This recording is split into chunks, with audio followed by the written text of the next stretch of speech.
This is the Honest Garage Podcast, the Expert Spotlight Edition, where experts help you drive toward success. Welcome to the Honest Garage Podcast, the Expert Spotlight Edition. This is the show built for shop owners looking for practical guidance for the business side of the bay. Because running a shop isn't just repairs anymore. It's hiring, it's HR, it's marketing, it's software, it's legal. And if you get any of those wrong, the cost shows up fast in money, time, and stress. I'm David Laird, owner of Honest Mechanic Marketing and host of the Honest Garage Podcast. With me today is Paul Regalato, our agency growth partner at Honest Mechanic Marketing and producer of the Honest Garage Podcast. Paul's a former consultant and growth advisor who's helped service businesses build better operations, tighter growth strategies, and coaching that actually gets implemented. And on this series, David and I are going to translate expert advice into practical actions so you can plug it into your shop without turning it into a full-time research project. Today, we're joined by Chris Lawson, founder of Technician Find, and we're talking about how to recruit without panic, how to build a bench, and how to spot the difference between a real hiring partner and someone who's just making promises. Chris, welcome to the Expert Spotlight Edition of the Honest Garage Podcast. How are you today, sir?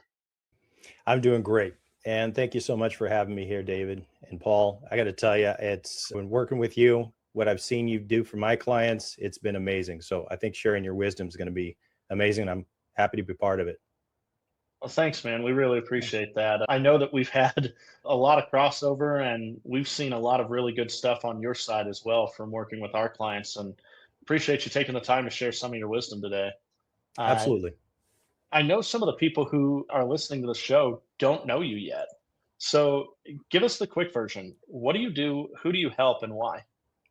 Yeah, what I do is I founded a company called Technician Find. My background is in digital marketing, but in 2017, I made a pivot after I did a presentation for 10 shop owners.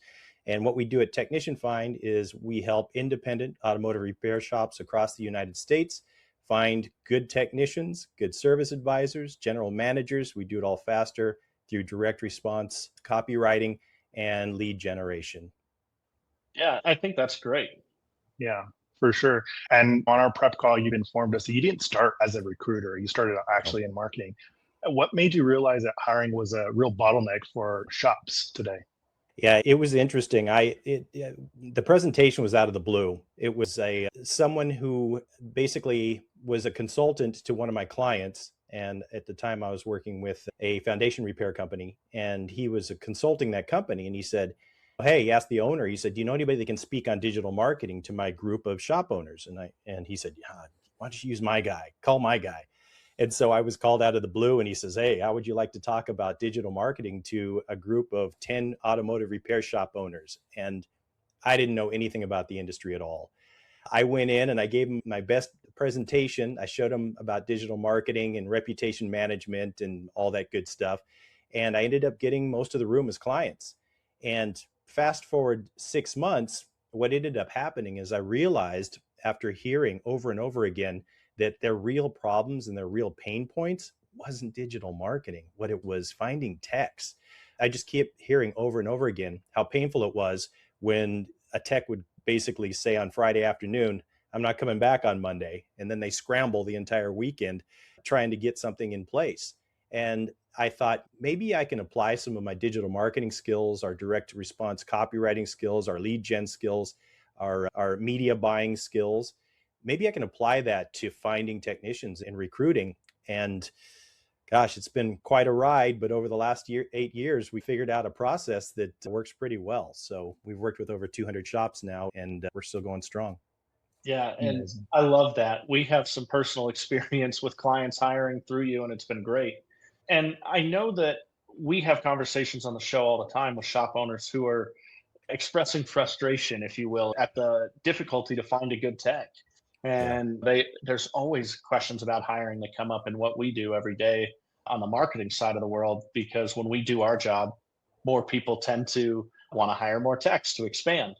And so we have this natural partnership. So on the prep call, we were talking about like how hiring shouldn't be an emergency. What does that mean for you? And what does passive recruiting look like in the real world? Mm-hmm.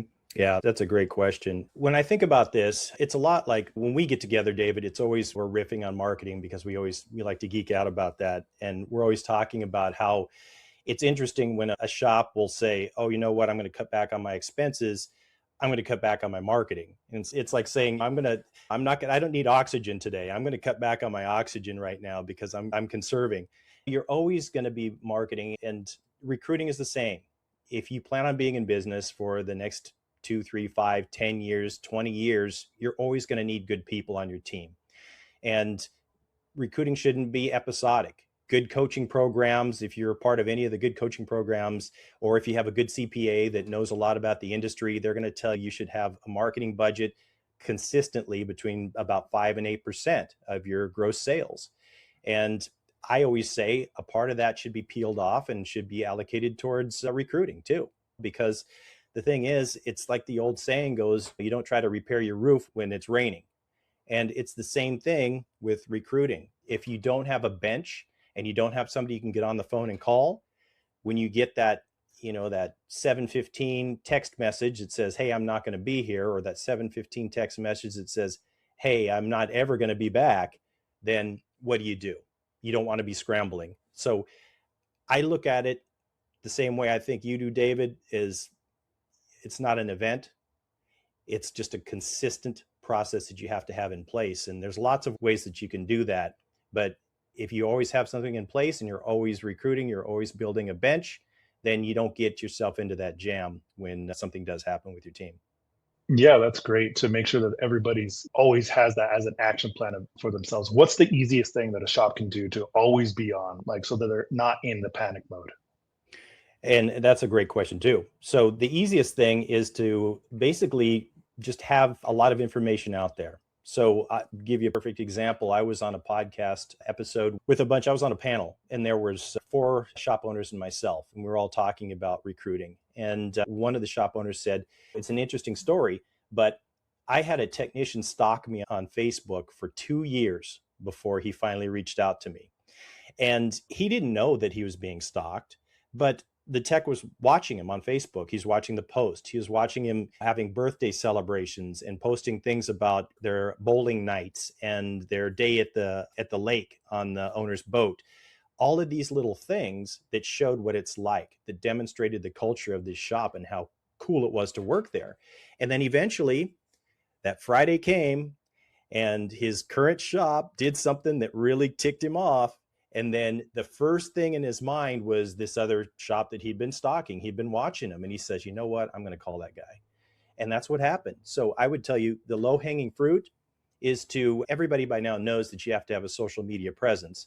And it's not just for marketing for new customers. It's also marketing for new employees, new team members. And I think that's really similar to what we do on the marketing side, as you mentioned, because it's branding. It's not necessarily lead generation marketing, but telling your story, getting that story out there so that your customers can find you, your people can find you, and so that new talent can find you. It's absolutely critical, and it should be ongoing. As you said, it's not an event; it's a habit. Um, Absolutely. and when you make those things a habit, good people tend to find you. Yes, it compounds. It's like good marketing compounds, good branding compounds, good recruiting, good sourcing. It compounds as well. Yeah. Let's talk about the easy. You said that they always need to be doing that. And outside Mhm. of recruiting somebody like you as an expert to come in and really steer the ship for them or put in the structure that they technically need to really be great at this, what is just one easy thing to do? Would you recommend that they put jobs on their sites or are always looking for one particular skill set? I would say it's not a bad idea to have a careers page on your website. One of the things that I think is a big mistake that some shops do is I think it's always a good idea to be building a bench. But one of the things that shops do that are trying to build the bench, a misstep is when they're misleading about capturing applications. And what I mean by that, and I can tell you after speaking with, hundreds of technicians in particular, they hate it when they apply for a job that doesn't exist. And it kills your goodwill. It just messes everything up. So yeah, you can have a careers page. Yeah, you can accept applications, but be very clear hey, say, look, we're manned up right now. We're fully staffed. What I'm trying to do here is we just want to create conversations for folks because we're going fast. Things happen. We get new positions, we get new places, and we're just trying to have conversations so that when that time does come, we know who you are and you know who we are. So always be upfront and transparent about it. But yes, having a contact us page or a recruiting page on your website is a good idea. Just be upfront about it. Boosting posts that show your shop culture. If you're decorating the shop for the holidays, if you're doing these kind of things that show what it's like, if someone gets their ASE certification and you're celebrating for them, you take some pictures of that. If somebody's bringing their dog into the shop or something like that, post that. People love dogs on social media. They love dogs and babies. If you can ever squeeze a dog or a baby into a shot safely, do that. But these are all things that just show what it's like on a day-to-day basis. If you get things, hey, we just got epoxy floors, or hey, we just put in AC in the bays. These are big things that are nice, that show that you care about your employees' lives and how they work inside and outside of the shop. And that's something a lot of shops don't do. It's, yeah, we care about what's going on inside, but show that you care about their life outside the shop too. It's huge for demonstrating your culture. Yeah, I love that idea that everyone's talking about culture and you need to show and do this and tell them how you train. But also part of that when recruiting and when, retention is making sure that you show the little things that you're doing, that they Absolutely. see the clean shirts, a clean facility they can come into, something they can be proud of. The floors being brand new. That's amazing. I love those ideas. Yeah. Yeah. And I want to underscore something you said from the marketing perspective here, too. If you're going to have a careers page or a contact page on your site, you should be getting back to potential applicants as fast as you would get back to potential money in the door from a lead perspective. In our industry, we call it speed to lead. I don't know in the recruiting industry what the terminology is, but the the idea here is that like you don't want to leave somebody on red if they're interested in working with you. It's fine if you're not hiring right now, but they at least deserve the courtesy of you letting them know and still having a conversation with them because they might be your next A tech in your inbox. Absolutely. Or they might know your next day tech. And I'll tell you something it really derails hiring processes is if your shop has a bad reputation. Just straight up. We can see it's, David, you and I talked about KPIs, just like you have KPIs to run your business, to run your shop, to run your marketing. We have KPIs to run recruiting. And we can see when there's a dramatic fall off, when you get to the application page, when the tech sees the shop and says, oh, wait a minute, or when they ask the tool guy, or whenever if they do a search and there are problems with reputation, boy, that just derails hiring really quickly. So these are all things to take in consideration. So before we move on to the next subject that we had for you, who are some of those partners that can really be your best friend or kind of your worst enemy in the reputation field? You mentioned the tool guy, and I think that's an underutilized resource in this industry. Yeah. Yeah, I've talked to a few tool guys and it's tough for them. It really is, because if they mention that one shop on the route needs help and then they end up poaching a tech from one shop to the other shop, and then they know that happen, it just puts them in a bad situation. And a lot of shop owners that I talked with said it used to be a great situation because we'd just buy a gift certificate to the tool truck, or we'd give them a referral when he sent people our way. But now it's more you have to be more delicate, more deft. And what I've seen now that's really working is just being a place where people want to be, because they see that. And I've got an example, and I just want to share this. It came in just at the right time, because this just came in. It was late last night. I saw it this morning. And the shop that we worked with did something that was amazing. And I think that your listeners will want to hear this, because when I I look at the numbers, I can see that when we're hiring for technicians, the top 20% of the shops we work with will hire within 2 weeks. Those are the rock stars. They do everything right. And we can only do so much. We can find the technicians where they are, where they live, good technicians. We can send them to the application. They can apply. But then once it gets to there, it's really up to the shop. And so a lot of people will ask me, they'll say, hey, Chris, what does it mean to be a rock star shop? What are they doing that hire within 2 weeks? So what I'd like to do is just share this with you, because It's amazing. It's really amazing. One of our shops, they hired this week. It was a tech. She's an A tech. She's amazing, got an amazing resume, and she narrowed her search down to 6 shops. So I always tell them as well, one of the reasons, David, you mentioned speed to lead. One of the reasons why you want to do speed to lead is because when a technician decides they're looking, they're not just talking to one shop. You've got to be on top of it. And then so she narrowed her search down from 6 shops, then 3, and then she chose our client. And then she said that the tool truck driver, who doesn't even service this shop, told his tech that they were easily the best shop of the final 3 options. So she asked the tool truck guy, and the tool truck guy didn't even service this shop that she decided to go with. But he had such a strong reputation in the area that it spoke to them. And then the second thing is that their ad stood out. She actually mentioned in the interview, you know what, your ad stood out among all of these other shops. And so it's really important to have a compelling ad that speaks to what a technician what really wants. And then they built a reputation. So everybody in the community had known this shop. And then they leveraged their people. So one of the things that they did was they had her interview with his master tech. And part of that sealed the deal as well. So the quality technicians want to work alongside other quality technicians. And then they did their homework. This is brilliant on the part of the shop owner. So what he did was he learned from her former boss by giving them a call that training and development were huge priorities for her. So what he did was he reached out. He sent an email and after the last interview, and he said, hey, you know what? They outlined specific opportunities, ATI, Napa, WorldPack, and he made it clear that they'd support whatever developmental path that she wanted to be on. That's just going the extra step. It's going the extra mile, being concerned about what's important to her. And then they made a strong offer. And I don't mention strong offer up front because a lot of rapport was being built this entire process.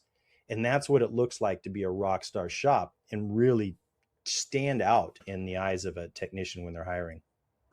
Yeah, I told him, I said, you know what? I wish I could bottle that and force feed it to the rest of our clients because I want everybody to hire within 2 weeks. I want them all to. And that's really what it takes. It's getting on the phone and being able to have a conversation about why there's a bigger opportunity at your shop.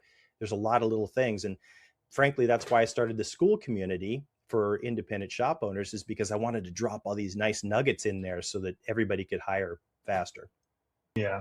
Let's face it, there's a lot of shops out there who are looking for techs who only search when they need it. And so they're not set up for the successful action of acquiring a brilliant A technician. What are like 3 or 4 quick things that they can do and should do, period, regardless of it looking now or in the future? What are 4 things that they can do and must have for techs to say, this is a place I want to work at? I would tell you it really varies among shops. Let me back up a minute because there's a preconception that a lot of things have to be in place in order to attract top talent. One is I have to be paying more than any other shop in my area. That's a preconception. It's not true. I've talked with plenty of technicians who took a cut in pay to go somewhere where they weren't feeling like they were treated like a number, where they didn't have a sick pit in their stomach every Sunday afternoon because they had to go back to that place that they hate.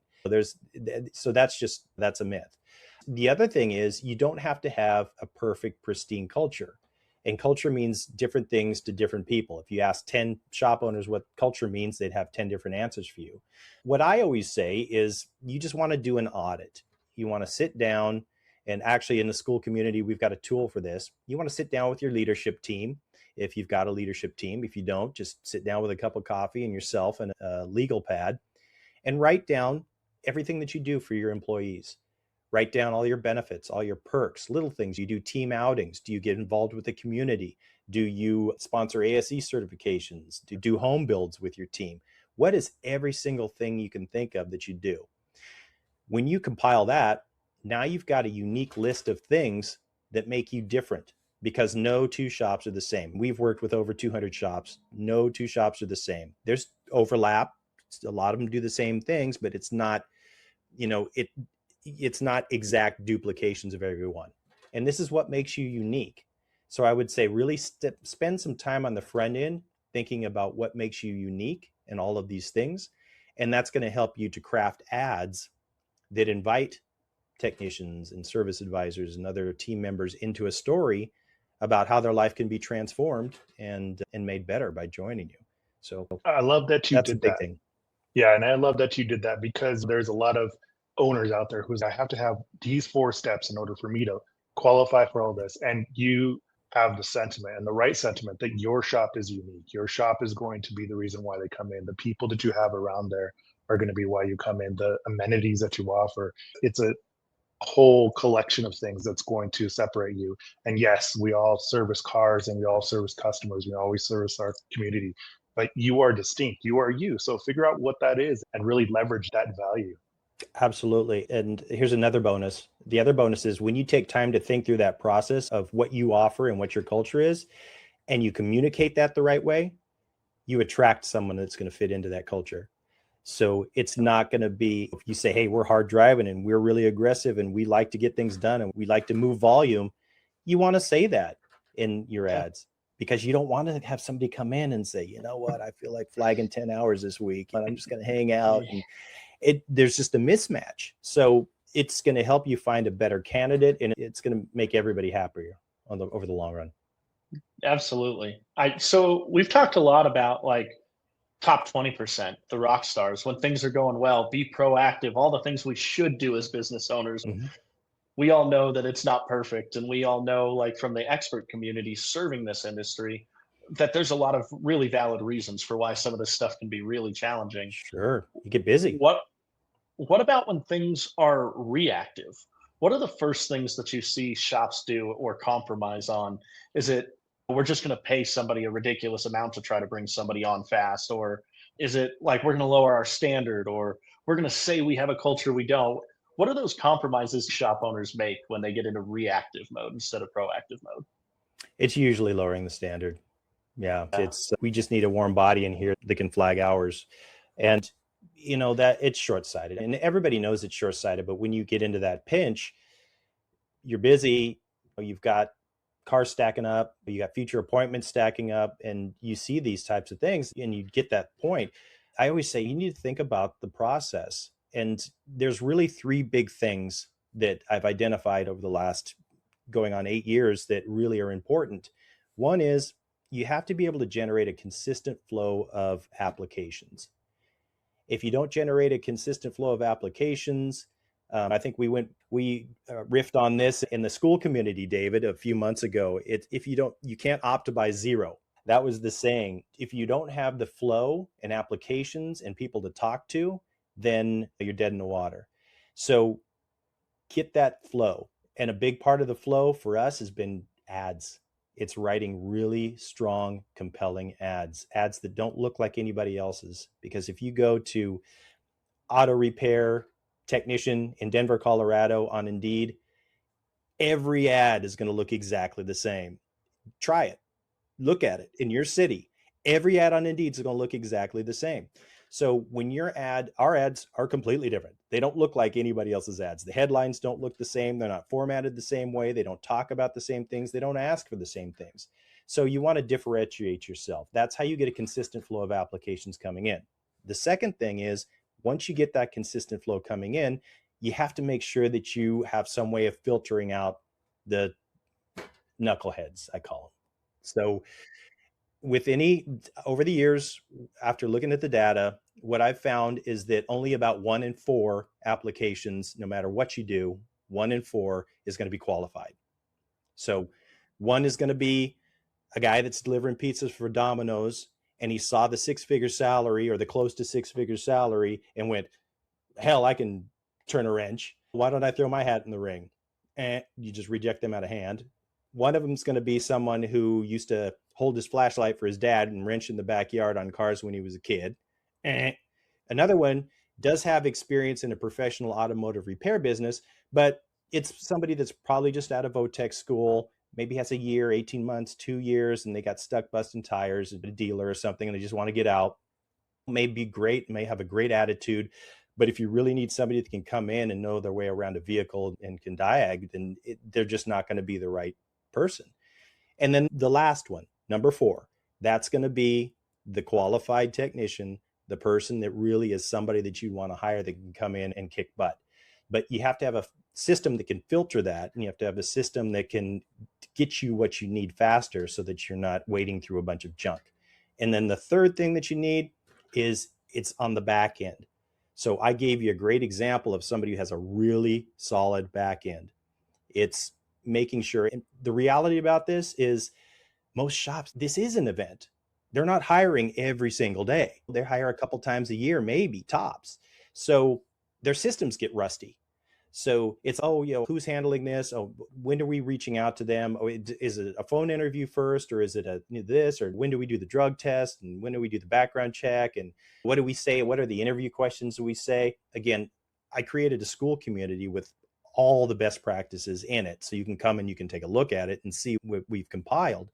But that's a big part of it, because when you don't follow up right away, you get ghosted. When you have an initial conversation and you don't build rapport with a candidate, you get ghosted. When you don't have all your documents in place, you don't have a strong offer, you get ghosted. There's a lot of little places where candidates can slip through the cracks, and you have to have that dialed in order to grab those good candidates when they come in front of you. Yeah, and you touched on something that ties into what we do on the marketing side again. You mentioned that most job ads look identical, and we've seen them. We don't have to pull them. I don't think any shop owner here has to pull them that would be listening to this show. They know they've done it. You go out and you look at the best shop around, in your opinion, and you're like, I'll just copy that guy's last hiring ad. It'll be fine. But they've got to know what they're doing. Which is probably the biggest lie we tell ourselves. That's right. But what is it that actually makes an ad stand out to a good tech? What are the things that make your ads different, or a good ad different?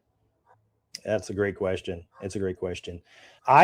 One of the things, first of all, I've got training in direct response copywriting. It's something from my marketing background that I've had done in the past. And the way that we build our ads it's informed by direct response copywriting. So in direct response copywriting, what you always start with is a deep understanding of your target market. And it's everything. And what we call it is a technical term for it, but it's an avatar. It's building an avatar for your ideal person. So I can tell you personally, and I built this actually before AI, and then we enhanced it way more because of AI, because you can do that now. But I have an avatar, and his name is Jason Perkins, and he is an automotive technician. And we've got the fears, frustrations, hopes, aspirations, actual quotes, things they love about where they work, things they hate about where they work. I've got the results of my conversations from the last almost 8 years of conversations that I've had, because I take notes like a madman, because when I got into this industry, I didn't know anything, and I was scared. I was scared that I was going to say the wrong thing, and I was going to use the wrong terminology. And I don't know an automotive technician from a cable technician. I had no idea. So I really listened, and I really took notes, because I really wanted to understand who these individuals are.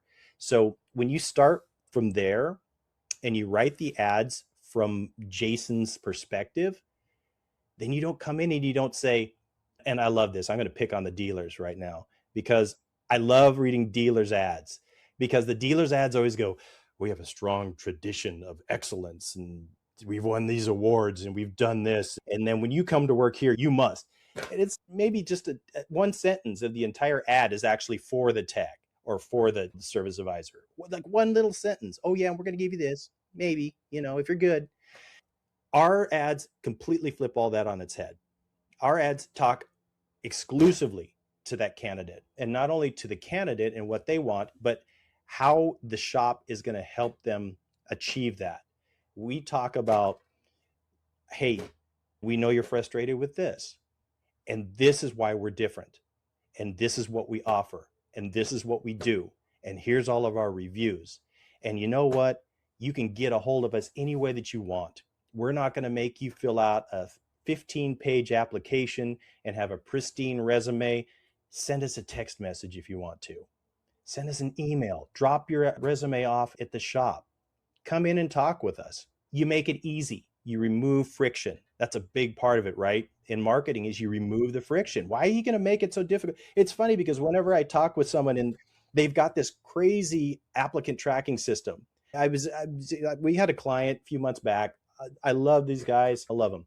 But they fought with me because they wanted everything to go through their applicant tracking system. And the very first thing before they would even have a phone interview or conversation at all is fill out this 12-page application. Tell us who you are and what your experience is and everywhere you've worked, blah, blah, blah. And you know what? A technician's, I ain't filling that out. Are you kidding me? I'm going to go into the next one. Yeah. They barely even have a resume half the time, much less remember what they put onto it. Bingo. And they have holes in the resume, yes. And they don't put the last shop they worked at and all kinds of stuff. And that I spend so much of my time saying, you know what? You got to talk to everyone. Yeah. You're paying us to pound the pavement for you and turn up all these leads. You got to talk to them. So that's a big part of it. And you just have to understand what the game is. And the game is having conversations. It's having conversations, and it's selling your shop. It's selling the dream. Would you recommend owners who are looking for their next service or their tech that they set aside a certain amount of time to have these conversations? Or would you recommend that they block everybody on the same day to have these conversations if they're doing like a hiring blitz or something like that? If they're actively hiring or if they're just communicating with their bench? Actively hiring, yeah. You have to block out time every day. You have to do it. I've seen lots of different things work, but what works the very best is if you block out several times a day, because you want to be contacting people as they come in. In a perfect world, as soon as you get the notification, you'd reach out. But I get it. You get busy, stuff happens, all this. But at least once every 24 hours, you have to be reaching out, getting into communication, even if it's just to say, hey, we got your application. Thank you so much for applying. We're currently evaluating resumes, and we will be back with you in 24 hours to schedule your phone appointment or your interview. But you need to be moving the process along, and you need to be in contact and in communication with these folks, because if you don't, you're going to get ghosted. Well, I think that it's really important as business owners that we set aside our ego for a little bit. We're all entrepreneurs. We're all busy. Our time is important to us, and we think we're busy, and we are busy. But that other person on the other side deserves the same courtesy and respect in your inbox as if they showed up in person. Absolutely. Absolutely. I think blocking time several times a day is definitely, when you're actively hiring, especially for a top level tech, I feel like you got to treat it like you're just scheduling a car in the shop. Give it the same level of respect. You need an hour and a half for that diag. Block the time out, make the calls, because you're not solving the problem for a car, but you're solving a massive problem in your business. Absolutely. If you look at it, this is one of the things that we've had this conversation before as well, David, is just thinking about it from a perspective of, I get pushback. So I'll get on the phone with the shop owner and I'll say, yeah, here's what we can do for you. And this is what it's going to cost. And they go, oh, wait a minute now. And then, which is really interesting because it's nowhere near what you lose every single day when you are down a technician. And I've had dozens of shop owners tell me, you know what, Chris, every day I'm down a tech, I lose $2,000. And so they're always looking at it, it's an expense instead of an investment. And that's just always really funny to me, because you think of what, and I talk to some folks, it's like, how long have you been looking? 6 months, a year. You've been down a technician for a year? Seriously, you're talking $100,000, $200,000 you just left on the table because you didn't get serious about this process. And it's just really interesting because they're thinking of it from an expense standpoint instead of a revenue generating standpoint.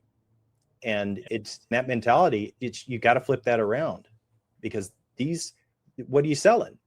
You're selling parts and you're selling labor. And when you don't have people in there that can provide what do you got? Parts to sell either. It's really interesting how that mindset works. But if you were building a real business that ideally runs without you, if that's your goal, you've got to have the right people and you've got to have the team.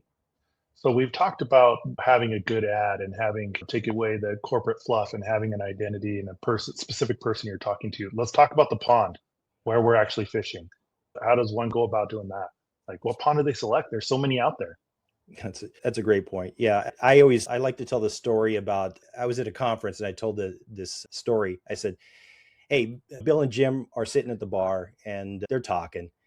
and they both start talking about their bucket list. And so Bill and Jim, they look at each other and say, you know what? They realize that they both have a shared item on their bucket list, and it's to catch a blue marlin. So you got one of them says, okay, let's make a bet. Whoever gets it first, the other guy's going to give him $100. And then so he says, okay, yeah, let's do it. So one of them goes and he drives by Walmart, gets himself a cheap fishing pole, and then drives to Lake Superior and stops and gets some donuts and use donuts for bait, and then his cheap fishing pole and at Lake Superior, and he casts in and he sits there and he waits. The other one says, you know what? I wonder where blue marlins swim. So he does research. He figures out that it's off the coast of Hawaii is one of the great places, that the islands of Hawaii. He says, okay, sounds good. He says, I wonder what kind of fishing pole I'd need. He finds out. Oh, I wonder what kind of boat I'd need. Okay, he finds out. Oh, I wonder what kind of bait. Oh, it's flying fish and squid and those kind of things. Okay, I better get some of that. So he charters his trip, goes out, and then he's fishing, and then he lands one. And instead of putting his rod down and going to the front of the boat for a beer, he sits in the chair, he straps himself in, and he reels it all the way in. Which one do you think is going to win the bet? It's the one that has the right bait, it's the one that has the right fishing hole, and it's the one that didn't give up when he got one on the hook. He followed through and he went all the way, and he took it all the way and brought it all the way into the boat. So what does that mean in terms of hiring technicians? Your bait is going to be your ad. You've got to have an ad that attracts a technician that's already working, if that's what you're looking for. And it's funny because when you go on the job boards, yeah, they can all look the exact same, because you're not really looking for technicians that are already working. A technician that's already working isn't using their lunch break to scroll Indeed. I'm sorry to tell you, they're not.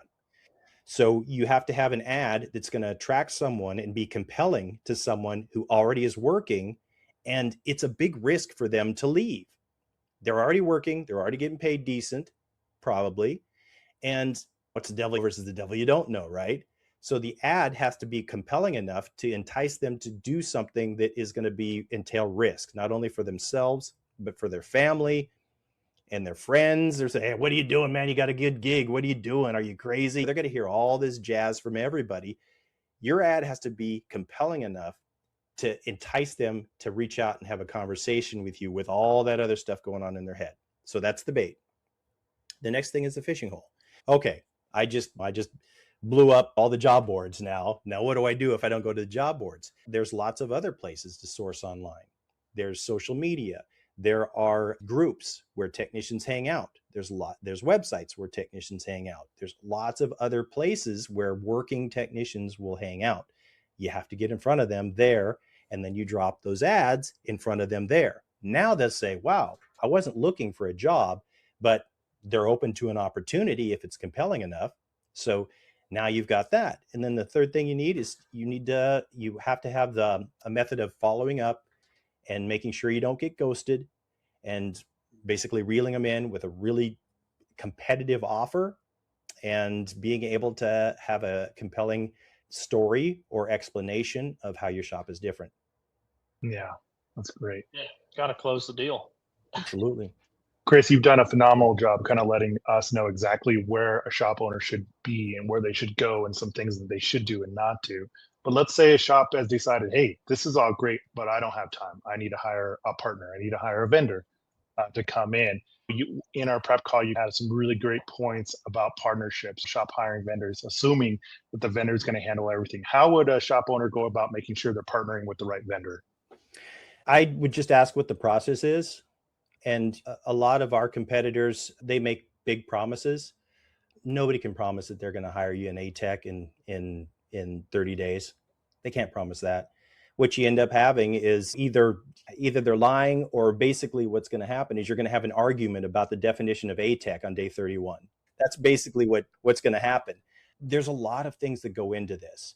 And I would just say, what is your process? Does it make sense?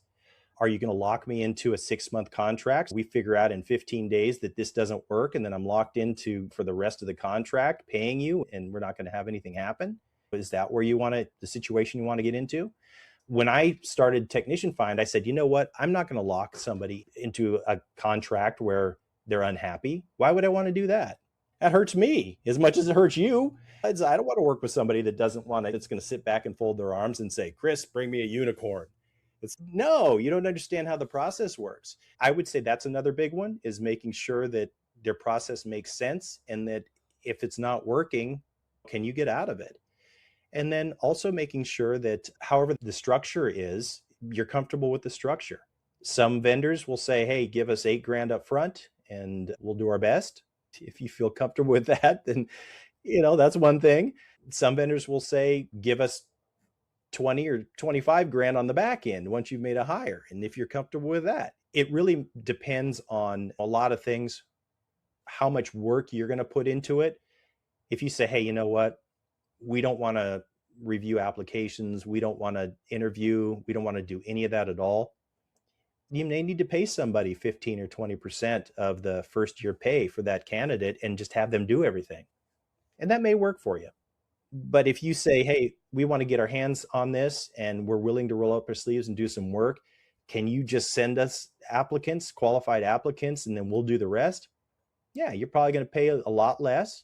And if you have the infrastructure and the bandwidth to do, that may be the best thing for you. Yeah, and I think that's a really honest way to go about it. And obviously, with the Honest Garage podcast and Honest Mechanic Marketing, we're big on the word honest here. I'm sure our listeners are probably familiar with that by now. At least I hope so. But we try to ask everybody that comes on the show, what does that phrase actually mean to you? Because culture, that phrase, honest mechanic or honest shop, honest garage, it means something different to everybody. So what does that mean to you? How do you see it show up in how you're running Technician Find, and how do you see it showing up in the way your clients are interacting with you?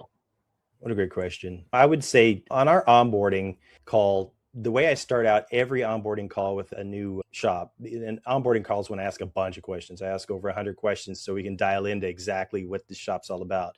And the first thing I say is, I'm going to ask you a bunch of questions. There's no right answers. There's no wrong answers, but there may be a maybe. And I said, if you feel comfortable having a conversation with a candidate about this, whether it's salary ranges, whether it's benefits, whether it's any of this other stuff, if you feel comfortable sitting across your desk from this candidate and having a conversation about it, then let's say yes. And that's what honesty means for me. And for me, honesty means I'm not going to be promising something that I just can't do. I've had people try to box me into promises. Oh, you're going to get me somebody in 30 days. You're going to do this. You're going to do this. I said, what I can promise is we're going to do everything we can to generate a consistent flow of high quality applications for you. That I can promise. How many, Chris? I don't know. I can't tell you. Nobody can tell you, because you're in a different city. We're going to have different ads. You've got a different shop. And then hiring, that opens up a whole new can of worms. Are you going to step on your tongue when you pick up the phone? And are you going to forget that you had interviews? Are you going to be screaming at people during the middle of an interview in your shop and turn the tech off? It's just so many things. But to me, honesty is basically doing what you are going to do and saying, or doing what you say you're going to do, and not promising things that you can't fulfill on. Yeah, I think that's really important. And it's the level of transparency. And man, I hope some of those things, by the way, that you mentioned there were not like real world experiences, but I have no doubt in my mind that they are. That's another thing, is honesty for me is always, it's talking about real world experiences. And I really don't make stuff up, because I think that it's more impactful if you just share what's real, because then people can relate with it. And there's a place for storytelling, but I don't think that it is in this context. Yeah, I agree with you. And so before we sign off here, we have limited time, of course, on these episodes. And I want to make sure that if people want to get in touch with you, that we can get them to connect with you. What's the best way for them to connect with you outside of this episode and outside of the show? Best place to connect with us is, you can send me an email directly. I'm at chris@technicianfind.com. I highly recommend, if you are an independent shop owner or GM, come to our school community. It's free. You can come in there And basically, we've got lots and lots of information. We're posting all the time, and we've got lots of tools to help you out. Everything we talked about on this call, we've got tools to support you there. And again, it's all free, training, all that good stuff. And you can also give us a call. We've got a hiring assistant, and the hiring assistant has lots of information about what we do and how you can get help. And the phone number on that is 310-668-1781. And what I'd like to do, if it's okay with you and Paul, is one of the things we do for all of our clients when you sign up is we run a comprehensive salary survey so that they can see how they stack up. Because a lot of times what ends up happening is they're not real confident about their offers because they don't know exactly what's being offered out in the area. So I'd like to offer to your listeners, if they'd like to contact us in any of these ways, just would be happy to put together a salary survey for you so that you can see what's being offered in the way. It doesn't make any difference if you work with us or not. We will put that together for you and send it out for you so you can just get a good idea of what the salary, what the benefits are, what are the actual shop names, and what are they offering. And it's very helpful. What a great offer you have out there for any shop owner. Take advantage of what Chris has right there. That having facts takes away all the ambiguity, and now you can come into the conversation stronger and with confidence and all that much. So contact Chris, take advantage of that special he has for us. Yeah, absolutely. And Chris, what was the address for that school community, or the best way for people to join it? Is it to just contact you first? Yeah, you can contact me first, or the school community is, I forget the URL, but it's a school URL. If you go to school and then you just type in technician find, it's in there. But it's also, if you send me an email, I'll send you a direct invite. Great. Yeah, that's awesome. You just mentioned it so many times throughout the conversation. I wanted to make sure we could get the shop owners connected to it, because I've been in there personally for several months now, and there's a lot of conversations happening behind that school community that are really helpful, that you're not seeing talked about in some of these more public forums on Facebook and other places. And just a lot of great value in there, speaking from personal experience. Thank you. Absolutely. So that is going to wrap it up for today's episode of the Honest Garage Podcast, our expert spotlight edition here with Chris Lawson. Huge thank you again, Chris, for taking the time to be with us on the show and sharing your expertise and helping change the perspective on this industry and helping just improve it, which is what we're all out here to do. Absolutely. Yeah. And thank you for what you're doing and for what you already do. I really appreciate it. And my clients do too. Thank you. I appreciate that. Yeah, and if you're listening and you want one action item from today, stop treating recruiting like a fire drill. Always have an available pipeline and tighten up your response time. Those are really 3 quick things you can do on your end to make sure that you're taking full advantage of your efforts and your time. And if you got value from today's episode and you want to hear more about the show, subscribe. You won't miss future episodes that way. They'll come directly to your phone. Leave us a review. It's really helpful for other shop owners to find us. It helps us out on the show the way that it helps shop owners in their shops. We care about our reputation the same way you should if you're thinking about hiring.